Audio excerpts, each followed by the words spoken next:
Beneath the exterior, waiting for the rain to stop falling, there is a window of opportunity, the lonely bird that floats above the clouds.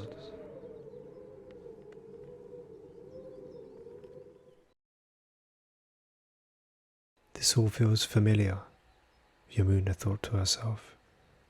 The air was thin, the light felt warm, radiating not only from the sun, but from within. She needed to wait until exactly 4 a.m. That's the time of her mentor. The mountains freeze in time, shifting and halting to a stop. She has often seen silhouettes disappearing into the sky, sucked in a vacuum of clouds in a futile attempt to scale the heights when they are in motion. She glances at her watch, something she found in the depth of the oceans as a child, then wraps her fingertips around a smooth rock on the face, gripping tight and lifting herself to the next foothold. Finally, she can begin her ascent towards the unknown, towards what feels like an old friend. Ropes dangle from the sky, whispering words of temptations, but people have let go many times in her life.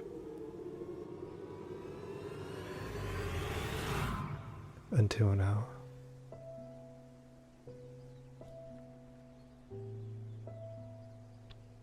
Inhaling the dense air of lost memories, Yamuna realizes that getting close to someone doesn't necessarily mean you know them. Each person is etched in the thousands of rocks scratching the surface of her skin, temporary scars on a face of a world that exists within. She felt no pain from the climb, not a single sore muscle, almost as if her body had surrendered to the idea, blissful surrender. Home is wherever you choose, she reminded herself. A warm fire and her father's food.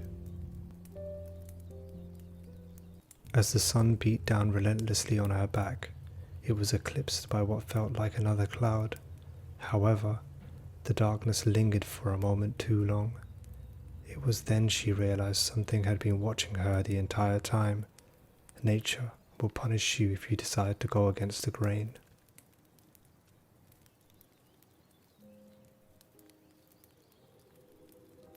Yamuna found herself getting higher but not any closer to her destination, moving between space but not distance. She still felt her mother's arms around her from the day she left the village, warmth and total stillness, a place under the shade. She often wondered if spirits existed and what they would tell her, and why things of fantasy and dreams would often manifest right before her eyes. I've always noticed my shadow. Even in the blistering heat, it would drift right past, like a single cloud eclipsing the sun, she murmured to herself. This is different. I don't recognize this person. Is this the one I've forgotten? The version of me calling for help that I neglected?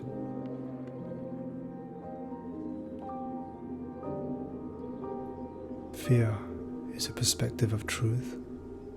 I've often seen my own reflection, stared at the revolving windows of change with every blink. New doors open, and the others remain closed for eternity, thinking if I stand here for long enough, you might let me in.